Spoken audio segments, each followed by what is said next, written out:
Hello and welcome to Radio Writeoff. I'm called Scratch. And I'm not a hat. That's funny, I thought you were Elephant Graveyard. Oh, yes. Welcome to this special Halloween edition. This round we decided we'd try something a bit different, didn't we? Yes, actually, we're going to try one somewhat shorter cast for the prelims and maybe one shorter one for the finals, so we can kind of split our discussion up and talk about different stories. Maybe ones that I think are kind of ones that Quill thought would make the finals, and maybe ones that I thought would make the finals, so we can discuss why we think that before we know if they're going to make the finals. And of course also give a bit of love to those stories that we think might not make the finals and we wouldn't end up talking about normally. Yes. That's always nice. Yes. Being loving is a good thing. Yes, not a robot. Indeed. Now, as normal, I think we should be starting with a bit of chat about the prompt. And this round, the prompt... Before we talk about the actual prompt, can we talk a little bit about the choices of prompts that we had this round? Certainly, although I'm not big on prompt voting, so I don't really have any strong thoughts about it. But yes, if you've got something about it, please say. Yeah, so this is one of the first times I've actually voted on the prompts in about, it's got to be 4 or 5 rounds now. I usually pop in and have a look at them, but I don't usually actually vote on the prompts. Right, yeah. And this round, I think there was an awful lot of silliness in the prompts, I mean, and there's nothing wrong with that. It's Spoop Week, right? Everything is It is spoopy. Spoop Week. Everything was spoopy. Yes. I don't really know whether I want to say let's not do that again, or whether I want to say let's do that again, it was fun. Well, we actually ended up with a pretty good prompt in my estimation, and it's a good thing it wasn't my prompt, because my prompt was just boo. And that's all it was, B-O-O exclamation mark. And it got 10 votes. I was like, guys, what are you doing? But, I mean, all right. We ended up with a pretty good prompt, I think, actually. A word of warning is a pretty good one. Yeah, it worked out well this time. And I think some really good ones did show up in there, which was nice. I do feel like it was a bit too many. I like seeing a silly prompt in the list as much as the next person. It just felt a bit too many. Yeah. But yeah, word of warning was a great prompt. I think it worked really well. I mean, this is the first time I've entered a round in God knows how long. And part of that is because it was a really good prompt for me. Yeah. So. Yeah, I mean, it's fairly specific, but it also leaves enough up to the imagination. It's not something that suggests a specific scenario really strongly. Some of the platitude prompts or something we've had in the past where it's it tends to suggest a continuation or a specific scene or something like that. I mean, it does to some extent, being warned, but anyways. Yeah. What I think is really interesting, although not too surprising, is that despite that, we have ended up with rather a lot of Halloween stories, even though none of the spooky prompts got picked. Yeah. I mean, that's really not that surprising, because, okay, it's Halloween, really. so... Which, I mean, is kind of fun. I think next we're going to talk about, trends in the prompt, and that's the obvious one, is Halloween, spooky kind of stories. And I think that's pretty cool. I'm not much for horror, personally, but it is interesting to have, once in a while, Oh, yeah, definitely. Although it will get a bit tiring, I'd imagine, if then we get to Christmas and we have a whole bunch of Christmas-themed stories, and then we get... and so on and so forth. Yeah, I have a feeling Christmas stories won't go down so well if we get to that. Yeah. But then the occasional horror story, the occasional slightly spooky theme is always fun. And I think this round has actually done quite well because of it. Yeah. I like a good spooky story. I've always been a bit of a fan of a horror story, as opposed to horror any other medium, which I am legitimately terrified of. Fair enough. So this has worked out well for me as a reader. Yeah. That's interesting you say that. I feel like horror is not my thing, but the one genre I've actually enjoyed horror in to some extent more is, I think, video games, because I feel like I have a little more control there, and it kind of cuts, but that's a digression, I guess. But it is interesting to think about how horror is affected by medium to some extent. But for now, let's move on to stories that we individually thought were interesting. Yeah. So, shall we start with one that I think I loved, but don't think is going to make the finals, Yeah. and you did not like? Yeah. Yeah, let's go for it. Which is Ramblin' Johnny Shines. A few people in the comments of this one, yourself included, have been discussing whether or not this is actually fiction or non-fiction. And I have to admit, I don't want to guess whether this is an actual conversation. Yeah, I'll be honest here. Like, it's probably fiction, in my opinion. But I did like the fact that, like, it might have been nonfiction. Like, if this guy's grandpa actually did that, like, that's pretty cool. And he, like, just kind of wrote this down verbatim. Yeah. Like, he's like, hey, this word of warning prompt came up. I'm gonna go find my grandpa and, poke him with a stick until he starts talking to me, and then write down everything he says and post it. Like, that would be awesome, That would be amazing. And just the At fact the same that... time, I actually think... I genuinely think actually the alternative is possibly even more awesome. Well... As a framing device, that short opening paragraph is really good. I will admit, I did enjoy that. And I read the first paragraph, and then I read it again, and then I laughed, and then I read through the rest of it. And, like, that framing, that first paragraph was possibly the bit I liked best about that story. It's like, okay, this is your word of warning. This story is going to be kind of crazy. And I like that, But have I... Yeah. I've certainly expounded about my theories of fiction to you before, and I feel like what I want in fiction is meaning. And this rambling, continuous, just stream of consciousness stuff, I find it really hard to extract meaning from that. And, different people are different. You can, like, read Finnegan's Wake and apparently get meaning out of it. So, like, it's probably not surprising that you enjoyed this more than me. Yeah, this is a very, very different kind of stream of consciousness. It's true, it's true.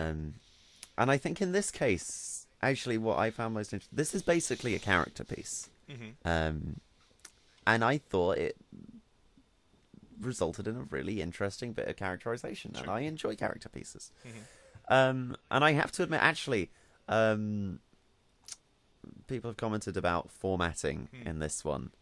Actually, I think the formatting of this plays in its favor. It's supposed to be a long ramble that is difficult to follow. And the formatting they've gone with shows that. I don't know. And it works. I mean, that those 2 words or 3 words, difficult to, maybe it's 4 words now. I can math real good, but that phrase, difficult to follow, it just kind of makes me cringe, because, like, that's not what I ever really want in a story. Or, like, if it is being difficult to follow, it needs to do it for a really specific reason. I mean, and that's just the stories I like to read. Okay, like I said, you, Finnegan's Wake, me, Lensman, Pulp Fiction. Like, so that's just maybe going to have to be our disagreement to some extent. But, like, I feel like if there was a reason to do it, like, I've read some of Joyce's stream of consciousness, like the stuff that doesn't have punctuation in it. It was just like a paragraph, yes. But it had, like, no punctuation in it. And I was like, that kind of works. Like, and what he was doing was he was using, like, words as his punctuation. So he'd, like, go on for a sentence, then he'd put in, like, an O, or he'd go on for a sentence, then he'd put in, like, a ha, or something that, like, it worked as punctuation. I mean, I assume you're referring to the final chapter of Ulysses there? I don't know. I didn't read it in Ulysses if it was. It might have been. Okay. I mean, that's where he's particularly famous for doing that. Okay. That is a very interesting way of doing things compared to this. I think actually comparing that to Rambling Johnny Shines is quite a good idea. Okay, go for it. Because Rambling Johnny Shines, right? It's fine. Rambling Johnny Shines is great for me because it does have this structure to it with the punctuation. The punctuation is used to give it structure. Okay. To drag it back on track at several points. This character goes off on a tangent, and sometimes the structure of the sentences is what brings him back to the story. And there are some stories that do actually get lost. You don't hear all of them. That was what really made me happy about Rambling Johnny Shines. I loved that the way I was hooked into it with a story, and maybe I'd hear the end of it and maybe I wouldn't. Okay. Whereas if you compare that to the Molly Bloom monologue in Ulysses, Okay.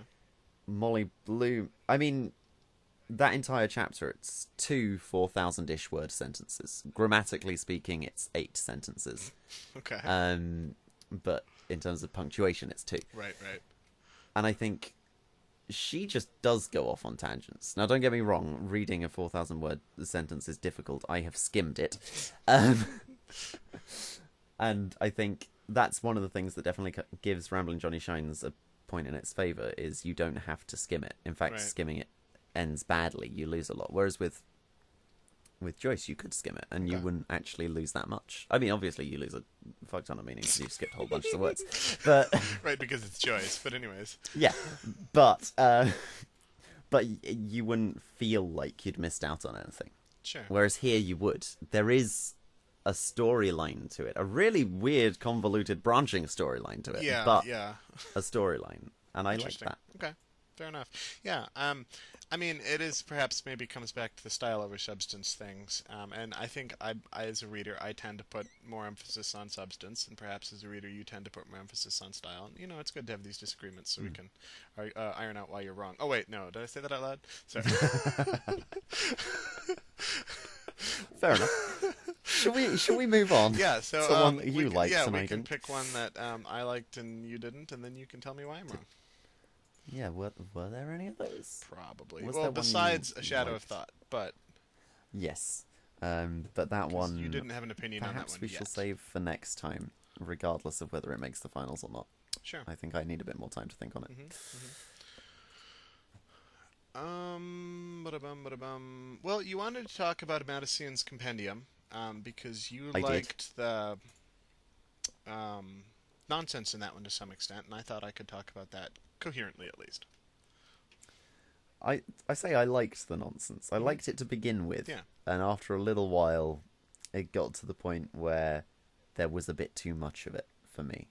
Yeah. And I think, for me, I remember while we were prepping for this, I was talking about density of nonsense. Yeah. I think we have reached a critical density of nonsense here, where it becomes difficult to figure out what half of it means. And Yeah. what's really weird is actually if you look word by word, actually there's not so many as something like Jabberwocky, for Right. example. Twas Take a really Brilling famous and the example of slithy nonsense toves poetry. did gyre and gimble in the wabe. Yeah. But that's really just like the first verse of Jabberwocky is that dense. But throughout the whole of Jabberwocky, there's this ridiculous amount True. of Yeah. nonsense words. Admittedly, some of them have actually now become part of the English language. Well, and I mean, there was like an explanation of it too, like when Alice meets Humpty Dumpty, but that's kind of a different thing. Yeah, precisely. But if you look at Jabberwocky, it is very dense in nonsense, but there's enough context and enough... what's really interesting about it is the way the words are created. They're not really nonsense. They make some sense in the context of the English language. Well, whereas it's like that the ones one... here obviously don't. Someone came up with a phrase specifically to talk about how we can extract meaning from nonsense words. And I forget how it goes now. Horizon would know. Dang it, talk for a bit. I'll try and see if I can find it. Yeah. So I think that is what this is missing. But at the same time, I think it should be missing it. Because obviously these are supposed to be not even English, whereas at least Jabberwocky is supposed to be all in the same language. These words aren't. These words are very definitely not.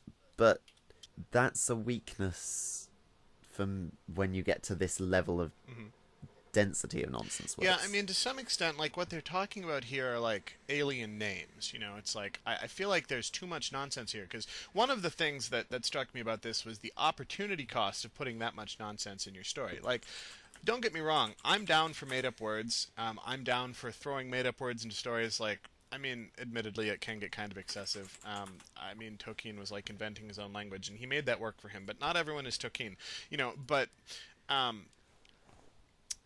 like their names, you know. So to some extent, it's like, well, what are you going to use for these besides nonsense? But on the other hand, it's like, well, if you're putting in that many nonsense words, you're not putting in that many other meaningful words. And in a 750 word story, like, it's a lot of meaning you're just straight up cutting out of the story. You know? Yeah, agreed. The other thing this reminds me of, I think it's worth mentioning. There's an XKCD comic, which is very simply a graph of, and I am sorry to throw an XKCD lampshade at you, author. I like XKCD myself, but there's like one for everything. So yeah, and I feel like this is not particularly flattering to the author of this story, but I feel like it needs to be said. And it's a simple graph of the probability that a book is good against the number of words made up by the author. And of course, it's a decaying graph. And I think there really is a point there. Like, don't get me wrong, there are some excellent books with made up words and nonsense words, and that's good, that's fine. But there comes a point where if you chuck more and more words in, and especially like you're saying in a maximum 750 word minific, you're very rapidly going to get to the point where there are so many words that you've made up that you don't have enough words left to give them the context that they need to be understood. Right, yeah.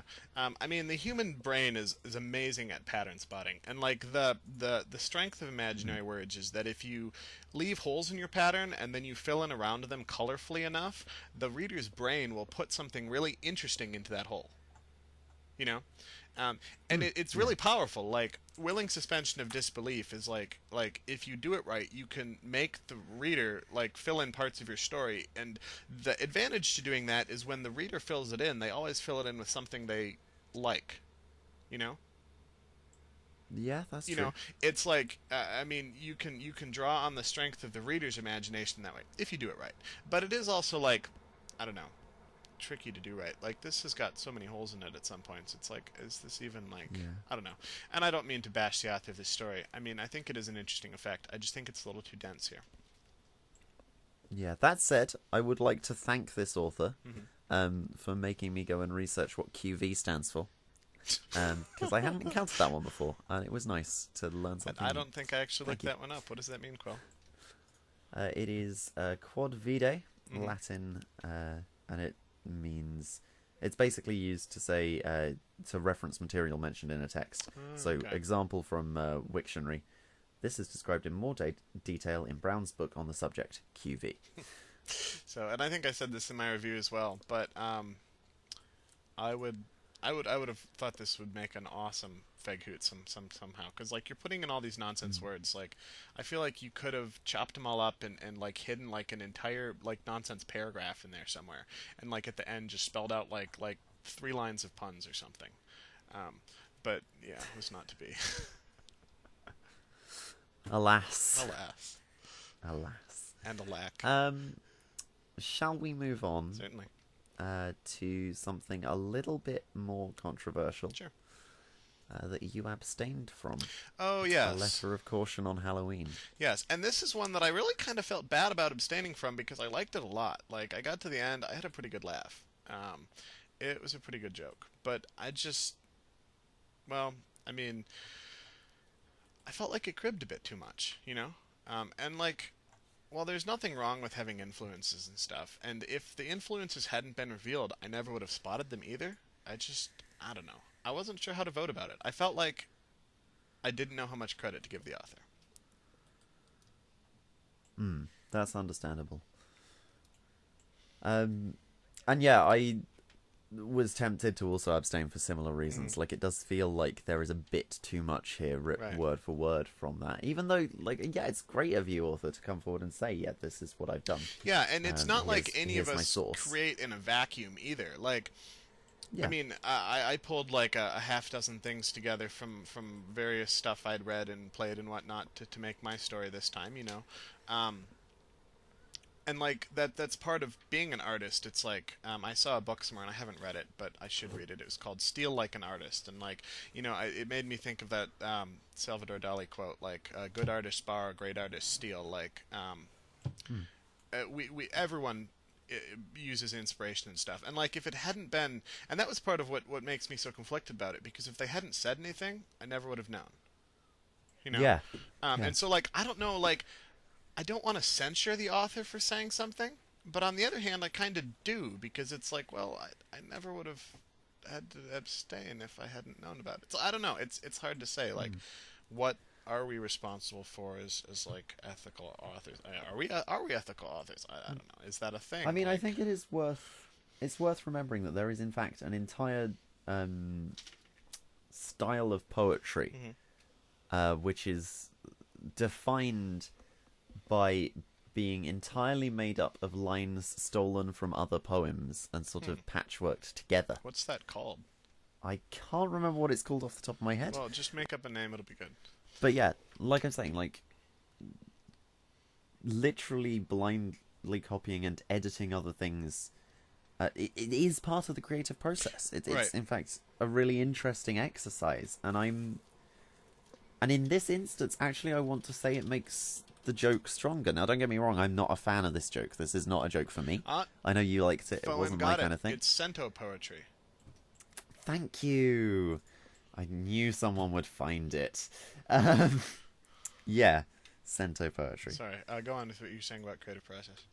So yeah, I do genuinely think that although I didn't enjoy the joke, the joke itself is made stronger by being very close to a word-for-word copy of an actual email.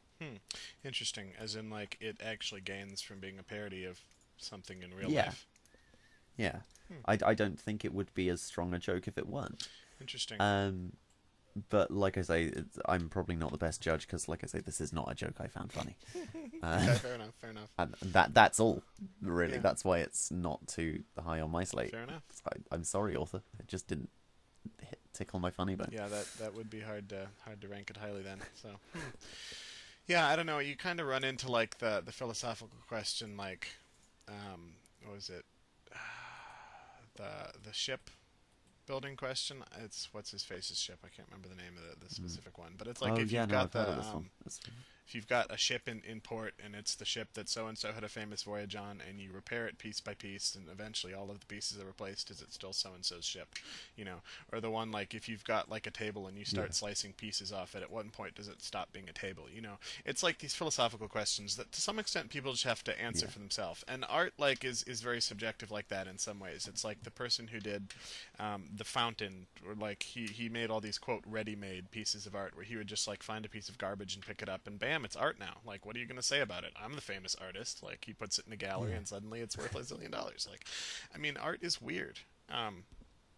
So I don't know. Yeah. I felt like I didn't know how much credit to give the author, and I kind of like my art to be like clear cut and things like that, and it's just not. And sometimes that annoys me, but whatever. Yeah. Fair enough. So I suppose that's what we had to say about that one. yeah, said everything that should be said. Moving on, then, should we talk a little bit about taking off my belt? I'm taking off my belt next. Certainly. Yes. Am I the only one who thought that would be like innuendo of some sort or something? Like, I genuinely didn't see that coming Really? until I read your comment. Okay. And then I was maybe like, I'm just I can weird. understand Like, why that's you would have definitely seen possible. that. Yeah, I wouldn't be surprised if other people Okay. saw that. Okay. Because, like, I mean, honestly, as far as threats go, that would also be a pretty good one. Like, Maybe, Anyways. maybe. I have to. This one does have a hook. I'll give it that. This Whether it's a good reminded hook me or of not. what's his face's, and I'm awful about this. I remember all these things, and I can't remember who to attach them to. But someone, is it George Carlin, did like 7 words you can't say on the radio? And I Okay. think it's those 7 That or sounds close right. to those 7. Okay. Which kind of makes me think, I don't know, word of warning somehow maybe, but I guess they also have that in as like other ways too. So, Maybe. That could work. but what did you like about this one, Cole? What did I like about this one? I thought that it was a really interesting start, and a lot of people. Well, there's only 2 people who've commented on it, and one of them's you. Colding made Right. a very interesting point that I 100% agreed with. That it does start off fairly strongly, um, and it has this idea to it, but then it just keeps going. And I agree. I think this starts fairly well. I'm still not sold on the hook, but Sure. it starts well. Man, it's but then it just 687 words. peters off. I did not see that coming. Yeah, it just keeps going for a while. It feels a lot longer than 687 words. It kind of does. It feels like it's longer than a minifig. I'm being perfectly honest. Okay. And It feels about as long as, what was the one? 2,000 words mostly about butts? Maybe not. I don't know. Yeah. I don't know. It just never went anywhere. Yeah. And I feel like, don't get me wrong, I love explorations of a theme. But Well, even an exploration of a theme should take you somewhere. I don't know. Like, when you read it, you various should go people, from a beginning to an end. various people like various things in their fiction, you know, and I feel like monotony is something that some people have written. You know, like, they're like, I'm just going to write something really monotonous. And then they do. And, I mean, I've never gotten it, but I think it is something that people like. So, like, I'm not saying this is necessarily monotonous, but, like, the things that don't change, the things that just kind of continue on, like, I don't know. It's the impression I get of some Russian stories, like War and Peace, which I haven't read. No, not War and Peace.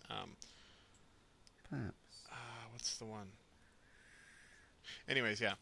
So some people like weird stuff in their stories, and maybe the point of this was that it just doesn't go anywhere. But that seems weird to me too. So maybe not. I don't know. Yeah, I mean, I'm also, like, apart from having the point of this is a warning that you can't ignore, I mean, you get that point very early on. Yeah. And then the rest is just reiterating that point over and over and over again in different ways. Yeah. And that does nothing for me, I'm afraid. Okay, fair enough. So I don't know, like, I mean, what do you I'd think? say it's beating a head.